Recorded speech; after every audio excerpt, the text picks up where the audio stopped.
출애굽기 4장에서 출애굽기 6장으로 이제 건너뛰었습니다. 출애굽기 5장에 있는 이 말씀을 보면은 이제 이스라엘 백성들은 바로의 압제로 인하여서 말할 수 없는 이런 고통을 호소합니다. 그래서 아주 절망적인 이런 내용들, 모세를 원망하고 하나님을 원망하는 이런 내용들이 기록되고 있습니다.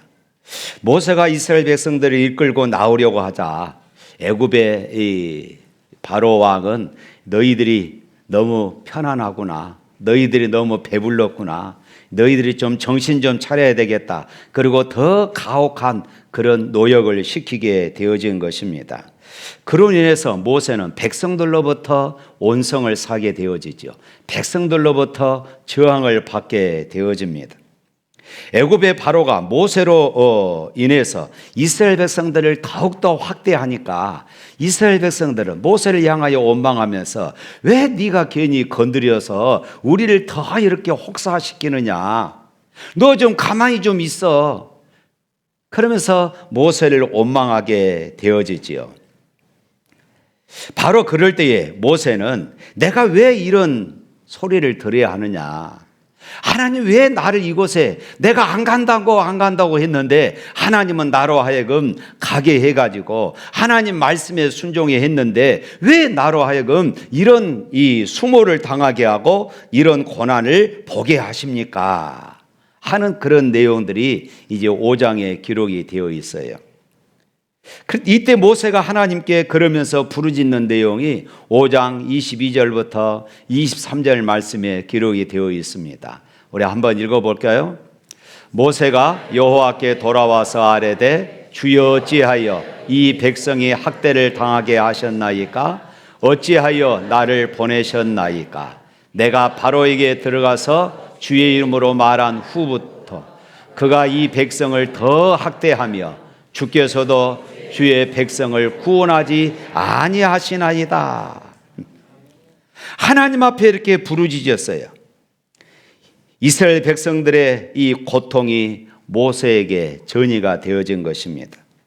모세는 이스라엘 백성들이 얼마나 고통스러운가를 눈으로 직접 보고 몸으로 느끼는 것입니다. 그래서 모세는 어찌하여 이스라엘 백성이 학대에 당하도록 내버려 두십니까? 하나님은 하나님의 백성들을 왜 구원하지 않으십니까? 저는 하나님께서 하라고 하셔서 하나님의 말씀대로 순종할 뿐입니다. 그런데 왜 저런 고통스러운 현실을 제가 보게 하십니까? 이렇게 하나님 앞에 호소하지요. 하나님께서 하라고 하셔서 하나님의 말씀을 믿고 하나님의 말씀대로 순종을 했습니다. 그런데 상황이 오히려 악화될 때가 있습니다. 참 난감하지요. 모세는 하나님의 말씀에 순종했습니다. 그런데 애굽의 바로는 모세로 인하여서 화를 냈어요. 여러분 생각해 보십시오. 모세를 부르신 분이 누구신가요? 하나님이십니다. 모세를 이스라엘 백성들 앞에 세우신 분이 누구십니까? 하나님이십니다. 모세를 바로에게 보낸 분이 누구셔요? 하나님이셨습니다. 그렇다면 하나님이 지금 하셨잖아요. 하나님이 하시니까 어때야 됩니까? 모든 일들이 다 술술 풀려야 되지 않겠습니까? 막힘이 없어야 합니다. 모든 일들이 다 잘 돼야 합니다. 그러지 않습니까? 이것이 우리의 신앙생활입니다. 우리가 기도했으니까 하나님께서 우리의 기도대로 하나님께서 일하시고 하나님께서 역사하셔야 합니다. 이것이 우리의 신앙이고 우리의 믿음이에요. 그런데 그렇게 되지 않을 때가 얼마나 많습니까? 저도요, 목회하면서 참 어려울 때가 많습니다. 성경에 보면은 주의 이름으로 손을 얹어 기도해라. 그러면 하나님께서 치료하시고 하나님께서 회복시키실 것이다. 믿음의 역사는 병든 자를 치료한다고 그렇게 약속을 하십니다. 그래서 제가 그 말씀을 의지하고 손을 얹어 기도하는데 어떤 분들은 하나님께서 치료하시지만은 어떤 분들은 그렇지 못할 경우들이 참 많습니다. 이럴 때 저도 괴로워요. 그래서 하나님께 기도할 때마다 하나님 저에게 치유의 은사를 더 강력하게 부어주십시오. 그랬더니 하나님께서 저에게 어떤 마음을 주시냐면은, 야 이놈아, 네가 그러다가 교주가 된다. 아니 나 교주가 안 될래요. 그러니까 좀 주십시오. 네가 하나님 해라. 지금 모세가 그런 형편입니다.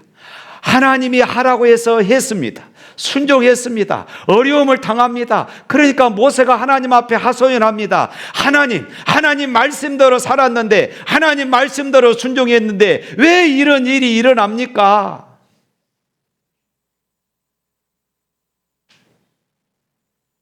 사랑하는 성도 여러분, 그렇지만 우리가 왜 그러는가 알아야 합니다. 이제 오늘 6장에 있는 말씀은 그 모세의 하소연에 대한 하나님의 응답입니다. 하나님의 말씀이에요. 왜 그러느냐, 이것을 우리에게 가르쳐주고 있어요. 우리 1절 말씀 한번 읽어볼까요? 6장 1절 시작.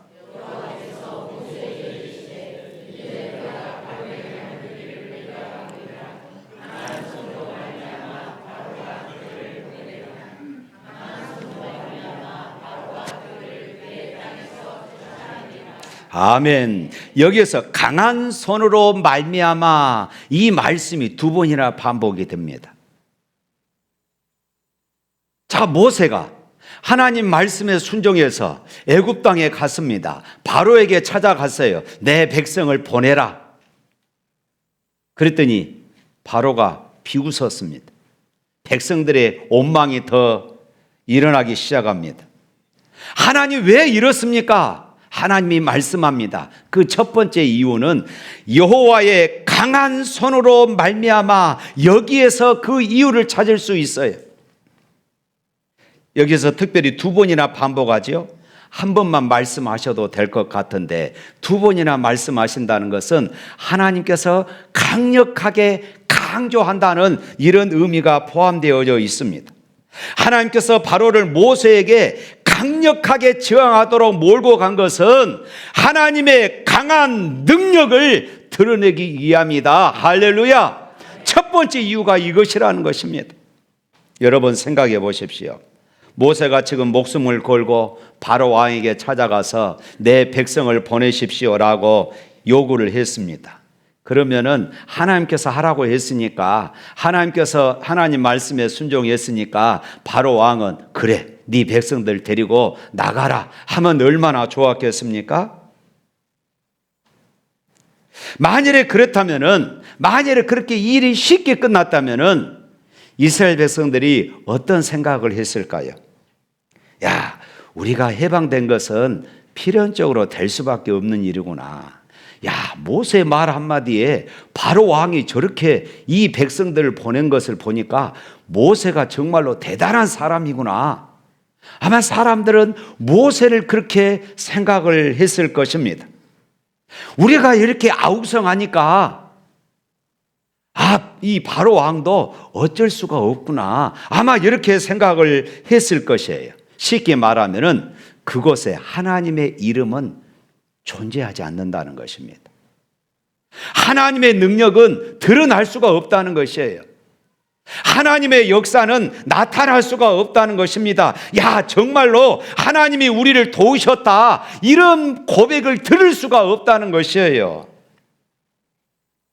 그런데 꼼짝할 수밖에 없는 절망적인 상황 속에서 하나님이 구체적으로 그들을 도우심으로 말미암아, 야, 하나님이 하셨구나, 하나님이 역사하셨구나, 하나님의 영광이 드러나기를 하나님은 원하셨던 것입니다. 그래서 하나님은 여기까지 몰고 온 것이에요.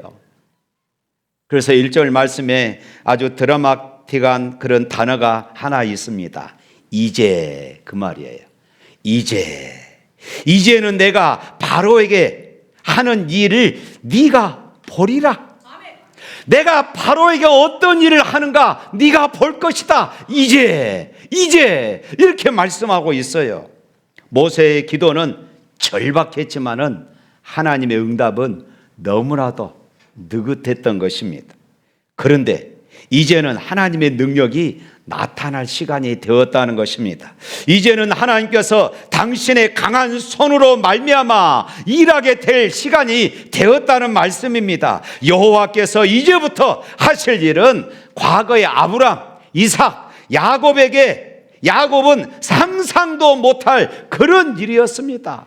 이스라엘 백성들이 지금 애굽의 노예로 살고 있습니다. 그들이 상상도 하지 못할 그런 일들이 여호와의 강한 손으로 말미암아 그들을 어떻게 구원해 내실 것인가 그들이 볼 것이다. 할렐루야.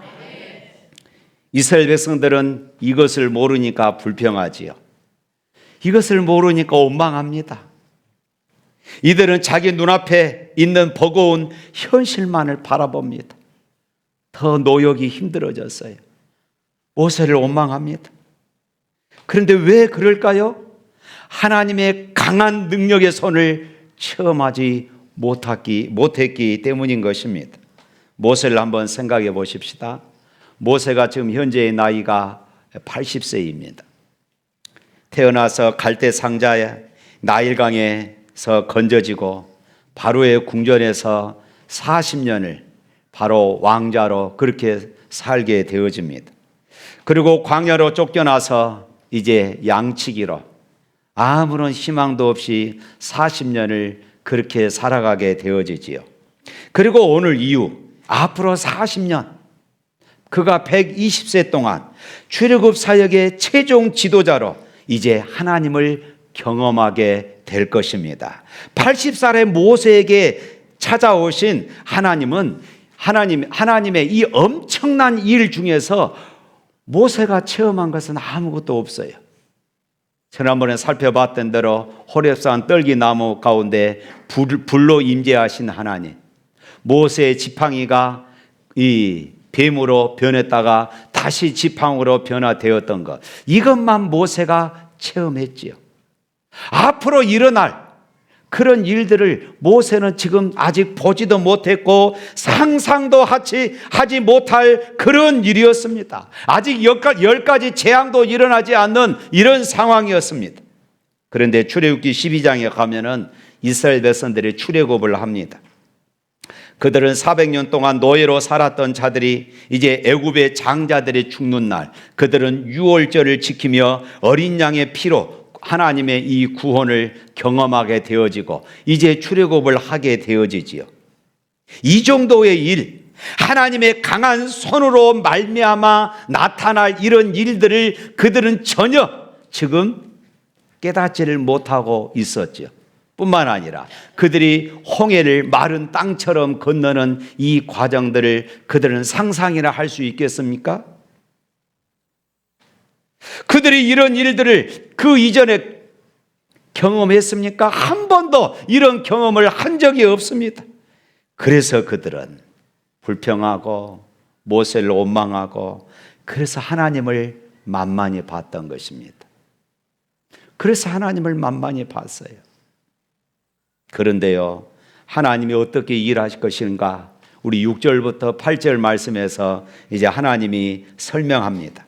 하나님의 강한 손으로 말미암아 하실 일이 어떻게 되어질 것인가를 모세에게 말씀하시지요. 우리 6절부터 8절까지 읽어봅니다.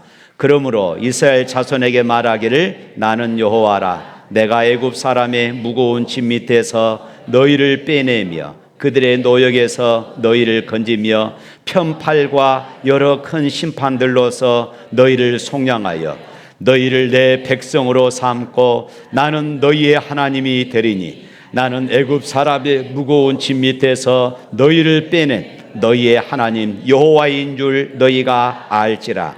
내가 아브라함과 이삭과 야곱에게 주기로 맹세한 땅으로 너희를 인도하고 그 땅을 너희에게 주어 기업을 삼게 하리라. 나는 여호와라 하셨다 하라.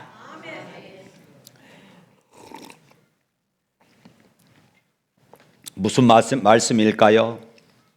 이제부터 내가 일하겠다는 것입니다. 이제부터 내가 너희들을 건지겠다.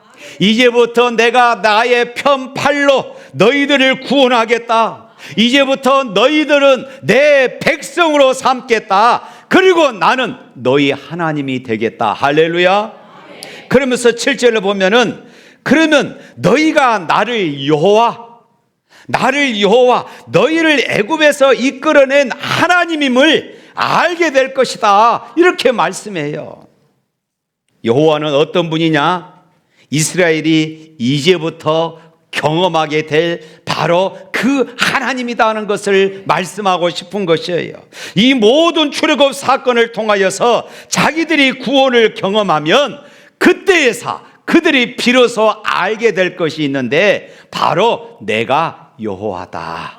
이것을 너희가 알 것이라는 것이에요. 여호와는 내가 경험하여 알게 되는 이름이라는 것입니다. 그래서 8절 마지막에 뭐라고 말합니까? 나는 여호와다. 이것이에요. 나는 여호와다.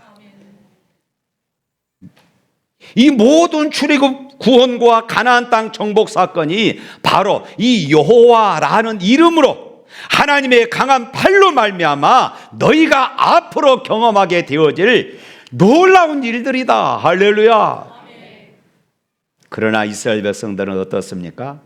아직 경험을 못했어요. 그래서 지금 그들 눈앞에 있는 이 고난 때문에 원망하는 것입니다. 불평하는 것이에요. 모세를 죽이려고까지 합니다. 그들은 여호와가 누군지 모릅니다. 하나님의 강한 손의 능력이 무엇인지를 그들은 모릅니다. 이것이 피상적인 신앙의 핵심입니다. 그래서 하나님을 함부로 그리고 소홀히 취급합니다. 사랑하는 성도 여러분, 우리가 처음 신앙생활할 때는 이렇게 시작할 수 있습니다. 초신자들은 당연히 피상적인 신앙, 막연한 신앙입니다. 교회 다니면은 잘 되겠지. 교회 다니면은 문제가 해결되겠지. 이런 막연한 신앙입니다. 잘 몰라요. 그런데 여러분, 이런 신앙이 계속 되어지다 보면은요, 우리 신앙에는 심각한 문제가 생기기 시작합니다. 여호와 하나님을 모르는 채 교회 생활이 익숙해집니다.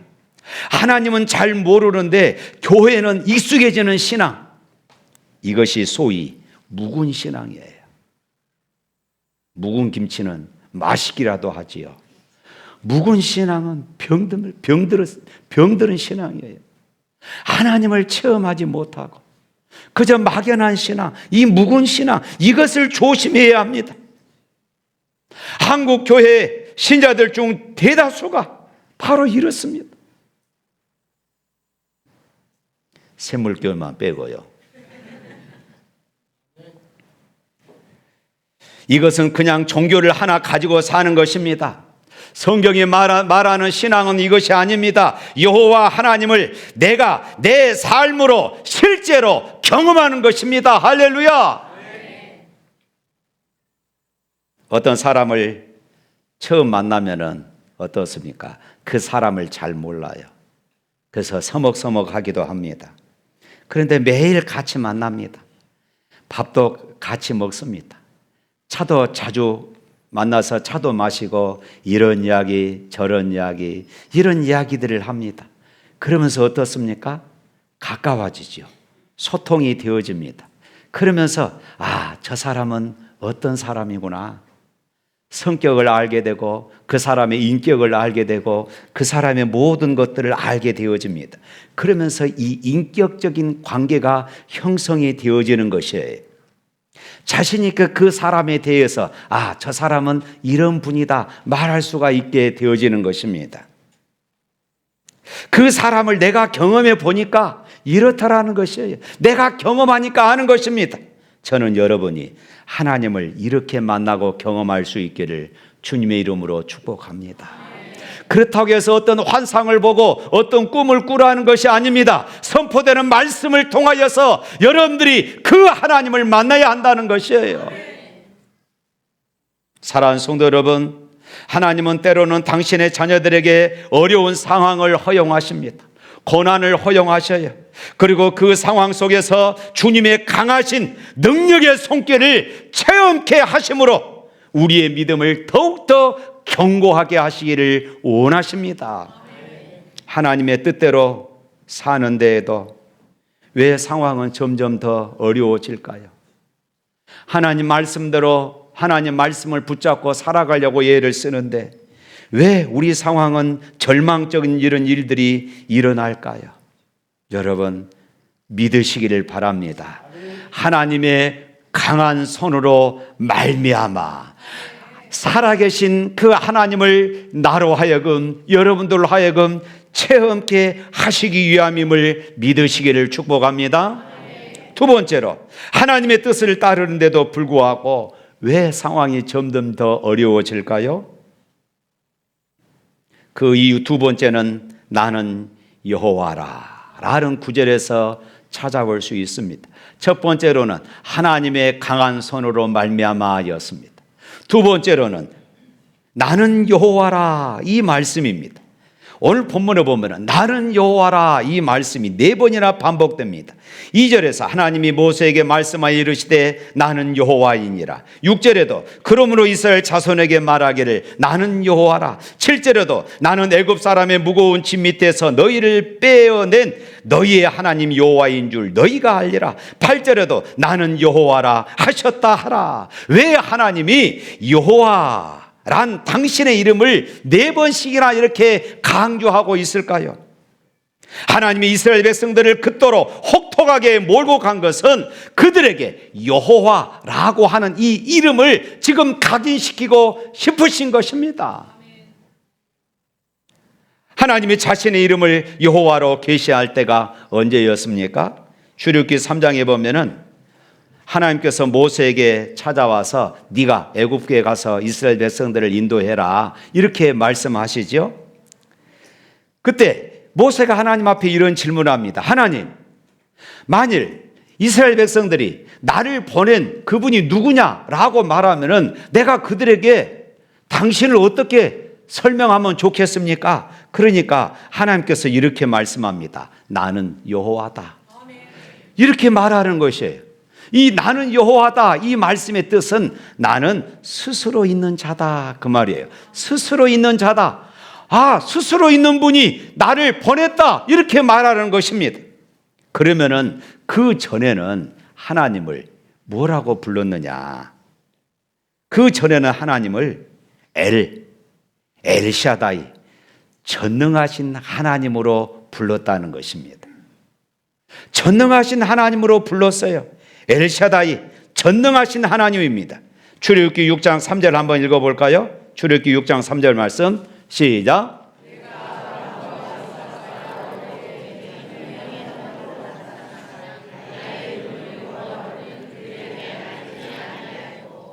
예, 아브라함과 이삭과 야곱에게는 내가 전능한 하나님으로 나타냈다. 그들에게 내가 여호와를 알리지 않았다. 이렇게 지금 말씀하고 있죠. 그러면 왜 하나님은 이스라엘 백성들에게 이 여호와라고 하는 이름을 강조하는 것일까요? 여호와란 이름이 어떤 의미를 가졌기에 모세가 어찌하여 이렇게 하나님 앞에 하소연하는 모세에게 반복적으로 여호와, 여호와, 여호와라 이 말씀을 강조하는 것일까요? 우리 4절부터 5절 말씀에 보면은 이렇게 말하고 있어요. 4절부터 5절 읽어봅니다. 가나안 땅 곧 그들이 거류하는 땅을 그들에게 주기로 그들과 언약하였더니 5절 이제 애굽 사람의 종으로 삼은 이스라엘 자손의 신음소리를 내가 듣고 나의 언약을 기억하노라. 또 8절 한번 읽어볼까요? 내가 아브라함과 이삭과 야곱에게 주기로 맹세한 땅으로 너희를 인도하고 그 땅을 너희에게 주어 기업을 삼게 하리라. 나는 여호와라 하셨다 하라. 여호와라 하는 이 이름에는 언제나 이 언약, 약속, 이 같이 따라다닌 것을 볼 수가 있어요. 그러니까 이 여호와란 이름과 관련된 가장 중요한 단어는 언약입니다. 여호와란 이름이 주는 메시지는 약속에 신실하신 하나님이다 이 말씀이에요. 너희들이 그렇게 숭배하는 아브라함과 이삭과 야곱에게 약속했던 그 약속을 내가 반드시 지키겠다는 것입니다. 하나님은 아무리 깊은 수렁에 빠졌다 할지라도, 아무리 칠흑 같은 어두운 밤이라 하더라도, 아무리 상황이 어려워진다 하더라도 나는 약속을 지킨다. 할렐루야. 이것을 모세와 백성들에게 강력하게 심어주고 싶으신 것입니다. 보통 우리도 그러잖아요. 사람들과 이야기하면서 상대방이 내 말을 믿지를 못해요. 내 말을 믿지를 못해. 그러면 그 사람의 눈을 뚫어지라 바라보면서 너 내가 누군지 알지? 너 내가 누군지 알지? 강력하게 나 자신을 지금 강조하잖아요. 하나님이 이스라엘 백성들에게 그렇게 말해요. 너 내가 누군지 알아? 이것을 강조하고 싶은 것이에요. 나는 스스로 있는 자다. 나는 약속에 신실한 분이다. 이것을 강조하고 싶으신 것이에요.